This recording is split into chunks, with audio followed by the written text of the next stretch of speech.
突然ですが、JR 西日本の観光列車、花あかりをご存知でしょうか。季節ごとに運行エリアを変え、お客様と地域を結び、各地のとっておきを発信する、そんなコンセプトを掲げた列車です。2024年10月5日に運行を開始し、間もなく運行1周年を迎えようとしています。この花あかりの外装には、笈綸地染めと呼ばれる、日本の美しい伝統色が採用されています。今回はこの花あかりの運行1周年を記念して、笈綸地染めという色をご紹介いたします。動画の最後には、笈綸地染めと相性の良い配色例も合わせてご紹介します。どうぞ最後までごゆっくりお楽しみください。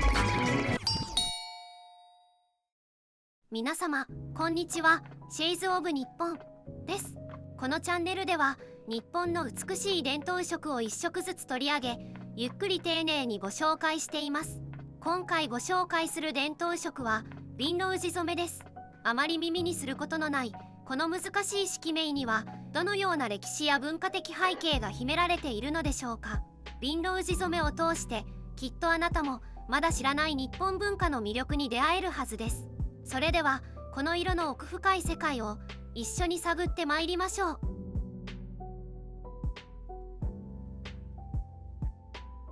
笈綸地染めはJISの慣用式名には該当する式名がありません。しかし笈綸地染めをはじめ伝統色のカラーコードは多くの書籍やウェブサイトで紹介されています。その中から今回は動画作成の際にいつも参考にさせていただいているDIC のウェブサイト和食大辞典に掲載されている数値を採用させていただきました。笈綸地染め、赤みを帯びた黒褐色。笈綸地という木の実を染料として染めた黒褐色のことを言います。他に赤みのある暗い灰色、とても黒い赤系の色といった表現も見受けられます。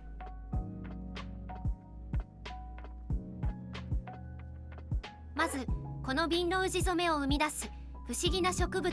笈綸樹についてご紹介しましょう。笈綸樹とはマレーシアを原産とするヤシ科の常緑高木笈綸樹、笈綸ヤシの種子のことです。高さは10メートルから時には30メートルにも達するほっそりとした樹形が特徴の植物です。東南アジアや東アフリカの一部地域にかけて広く分布しています。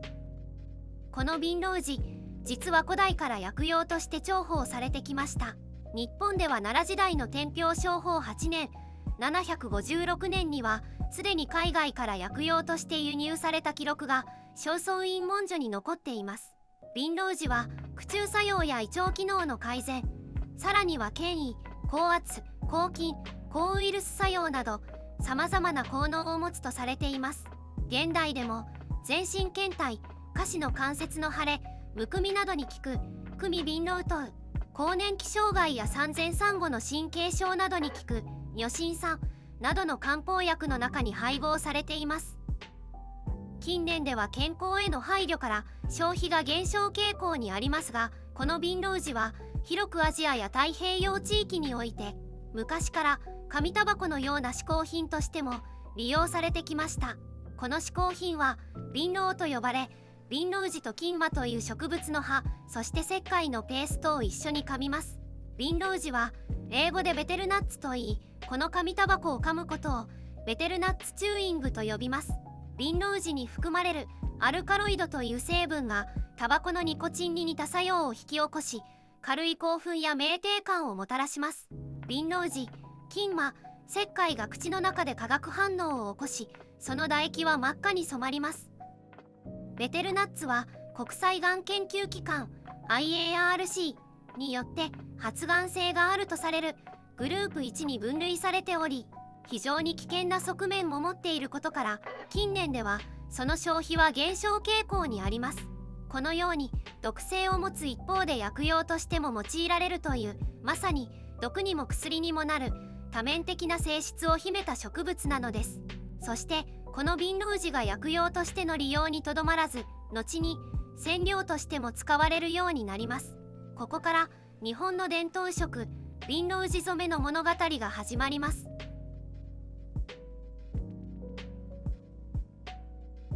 薬として輸入され始めたビンロウジがいつのタイミングで染色に利用されるようになったのかはよく分かっていません。ビンロウジ染めについて調べていると見かける説の一つに、太平記末期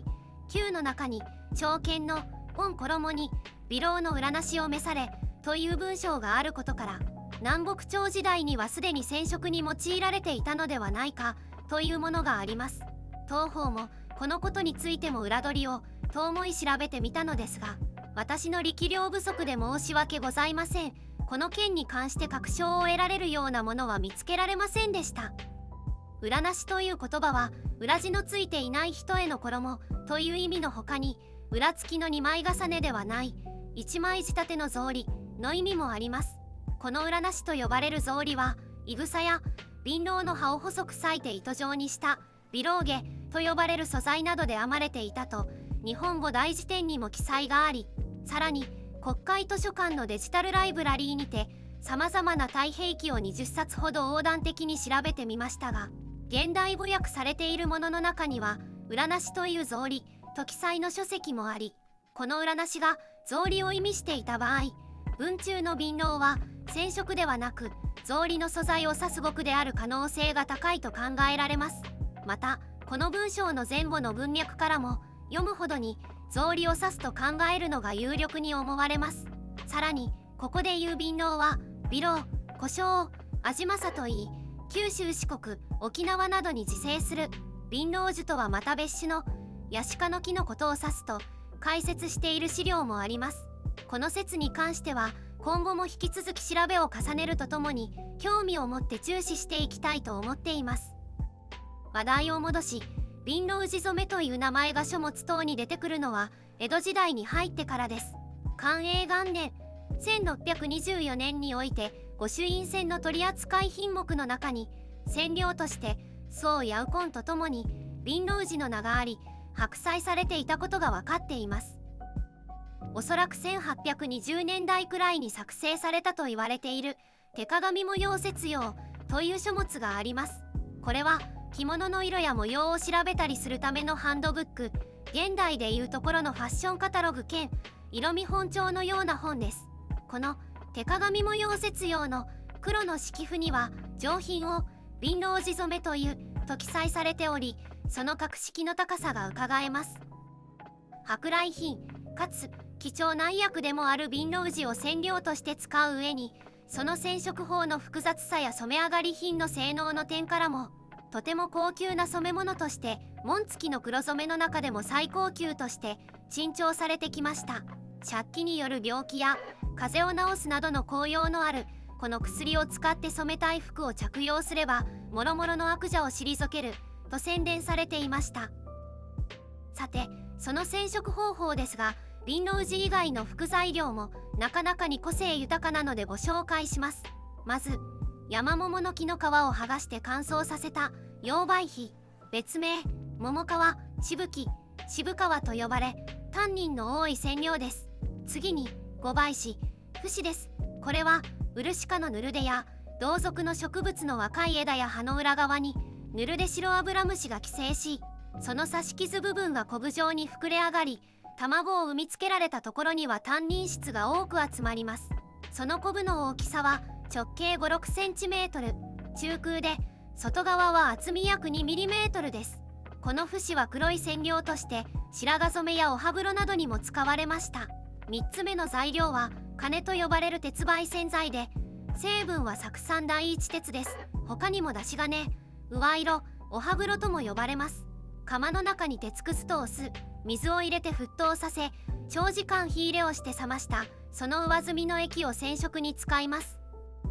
溶媒肥や節から抽出した液につけたり、瓶の宇治の煎じ汁を塗り重ねたり、都度の乾燥、鉄媒染などの工程を何度も繰り返し、約25にも及ぶ大量かつ複雑な工程を経て、ようやくこの瓶の宇治染めが完成します。この瓶の宇治染めは瓶の宇治や節をはじめとしたタンニン質を多く含むことにより、絹繊維が防潤して織り目が詰まり、生地が硬く表面も平滑になる傾向にあり、染め上がったこの生地にナイフの刃を当てても刃は生地の表面を滑ってしまいます。白刃で容易に切ることができないため、武士階級には護身の意味も兼ねて重宝され好まれていました。染色に関する書物は江戸時代にいくつも刊行され、東西染物鏡、万宝ひじき、書式手染房、さらさ図譜、染物長法記、記色異変などに瓶の宇治染めの染色方法についての記載があります。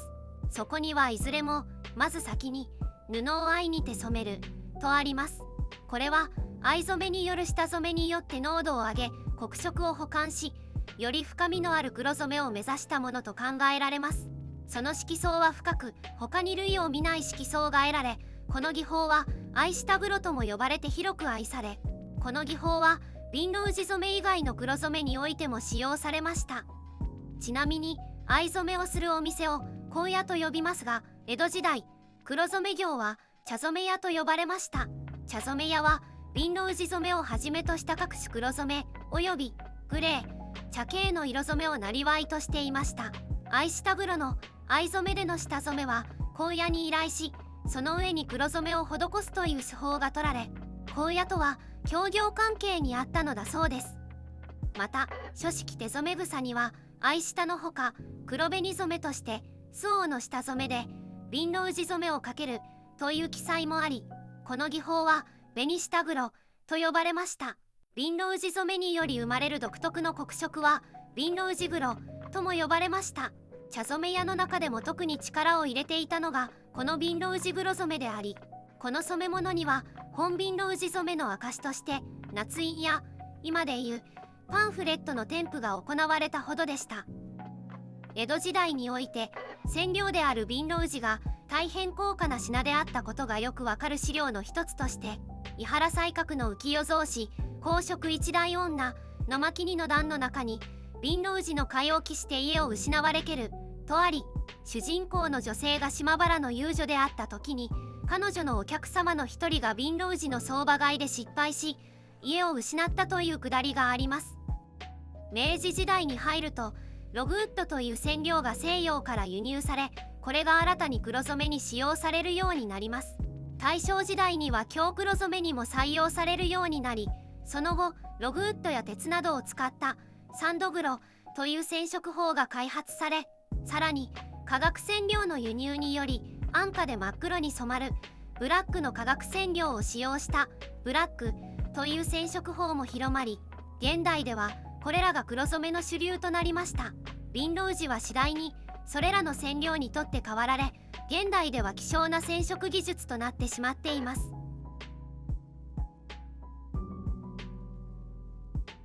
この瓶の宇治染めですが、現代においてその美しさが再び注目されよみがえりつつあります。その象徴の一つが JR 西日本の観光列車花あかりです。花あかりのサイトには、列車は奈良時代起源の紋付き染めで最高級とされる瓶の宇治染め色をまといと書かれています。日本の伝統美を現代の旅の風景に溶け込ませる素晴らしい試みと言えるでしょう。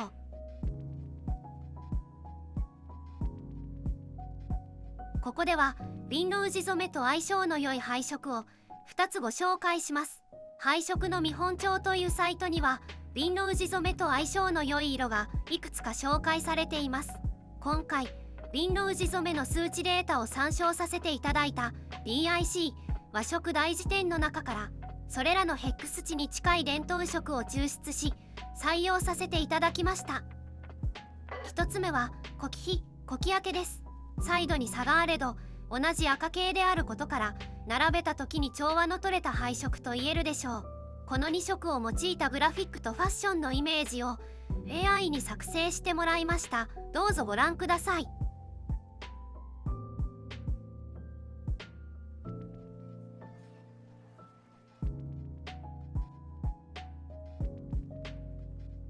2つ目は鳩羽色、非色との配色です。これらはヴィンロージ染めとレピテーション配色になる色です。レピテーション配色とは数種類の色をグループとして繰り返すことで配色に秩序とリズムを生むデザイン手法のことです。一見バラバラに見える色も繰り返すことでまとまりが生まれ印象に残るデザインとなります。これら3色を使ったグラフィックとファッションのイメージを引き続きご覧ください。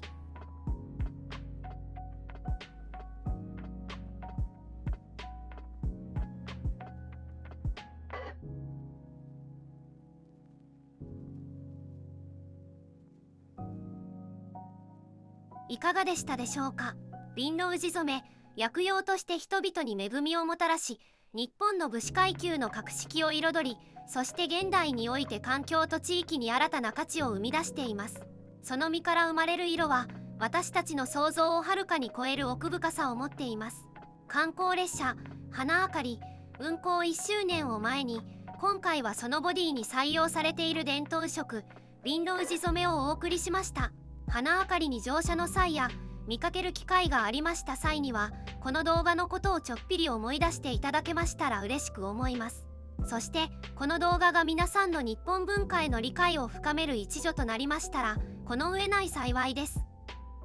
今回のヴィンロウジ染めの動画作成にあたり京都黒染工業協同組合発行生谷義夫著京黒染めという書籍を主に参考にさせていただきました。動画作成に際しては日頃より参考文献として色彩に関する多くの書籍やサイトに大変お世話になっております。ここに改めて御礼を申し上げます。参考資料は各動画の説明欄にも記載しておりますのでご興味がありましたらぜひご覧くださいませ。このチャンネルではこれからも様々な日本の伝統色をご紹介していきます。もし今日の動画を楽しんでいただけましたらぜひいいねやチャンネル登録をお願いいたします。取り上げてほしい伝統色や色にまつわるエピソードがありましたらぜひコメントで教えてください。また次回の動画でお会いできるのを楽しみにしています。最後までご覧いただき本当にありがとうございました。